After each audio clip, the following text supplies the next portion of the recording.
One समाज of निवेशिकता, one समाज और ऑफ निवेशिकता।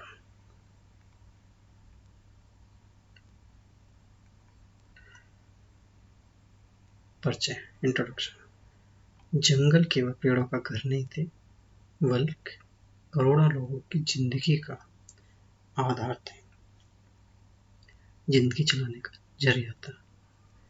आदिवासी, वनवासी समाज शिकार, पशुपालन, झूम खेती पर निर्भर था। यहाँ कह रहा है जंगल थे जो वो के जंगल में केवल पेड़ ही नहीं थे, बल्कि करोड़ों लोगों की जिंदगी जीने का एक आधार था, एक जरिया था।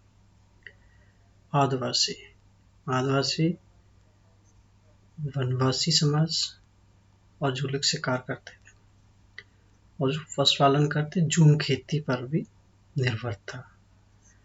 औपनिवेशिक काल में अंग्रेजों की नीतियों से इनका जीवन प्रभावित हुआ। वन समाज का जीवन, जो वन की समाज थी उसका जीवन। वन समाज क्या करती थी? शिकार करती थी, मवेशी पालन करती थी और लकड़ी का उनका बिजनेस था। फल, जंगल से वो फल लेते थे, वन से शहद और औषधीय पौधों का उपयोग, झूम खेती जिसे शिफ्टिंग कल्टीवेशन कई क्षेत्रों में प्रचलित। जंगल उनके जीवन और संस्कृति का केंद्र थे। यहाँ का है वन समाज का जीवन। वन समाज के लोग क्या करते थे?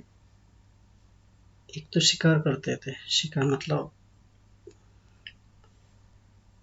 जंगली जानवरों का शिकार करना, मवेशी जैसे भैंस, गाय, बकरी वगैरह, उनका पालन, उन्हें पालते थे। सूखी लकड़ी का बिजनेस करते थे और जंगल से उन्हें फल मिलते थे, फल बेच के अपना गुजारा करते थे। और जंगल में पेड़ के ऊपर शहद भी होता था, तो उस शहद का भी बिजनेस था उनका। और पेड़ों से भी औषधि, मेडिसिन के पौधों का भी उपयोग करते थे, जिसे झूम खेती कहते थे। जंगल उनके जीवन और संस्कृति का केंद्र था। अंग्रेजों की नीतियां। भारतीय वन अधिनियम 1865, 1878 और 1927। रक्षित वन और अभयारण्य घोषित। आम जनता का जंगलों पर प्रवेश और संसाधनों पर नियंत्रण मीन्स कंट्रोल। सीमित आदिवासियों की जीवन शैली पर गहरा असर, अंग्रेजों की नीतियों से पड़ा। शोषण और कर मतलब टैक्स। शोषण मीन्स परेशान करना। अंग्रेजों ने जंगलों से बड़े पैमाने पर लकड़ी निकाली। अंग्रेजों ने क्या करा? जब अंग्रेजों की नीति आई तो उन्होंने जंगलों से बड़े पैमाने पर लकड़ी निकाली, जिस लकड़ी को उन्होंने रेलवे लाइन बिछाने के लिए पेड़ों की कटाई, आदिवासियों से रेलवे लाइन जो बिछाई उसमें पेड़ों की लकड़ी की कटाई कराई। आदिवासियों से टैक्स वसूला, आदिवासी से उनसे टैक्स वसूला और उन्हें मजदूरी करने के लिए मजबूर किया गया, मतलब काम करने के लिए मजबूर किया गया। प्रतिरोध और विद्रोह।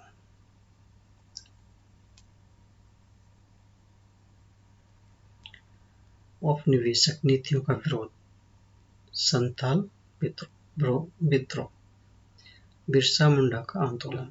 जंगलों पर अपने अधिकार के लिए संघर्ष। इसके परिणाम क्या हुआ है? इसके परिणाम ये निकले, वन समाज अंग्रेजों के बीच लगातार संघर्ष रहा। लगातार वन समाज, जो वन में लोग रहते थे वो, और अंग्रेजों के भी लगातार संघर्ष रहा, मतलब झगड़ा रहा। आदिवासियों का जीवन प्रभावित। स्वतंत्रता के बाद भी वनवासी समुदायों की समस्याएं जारी रही।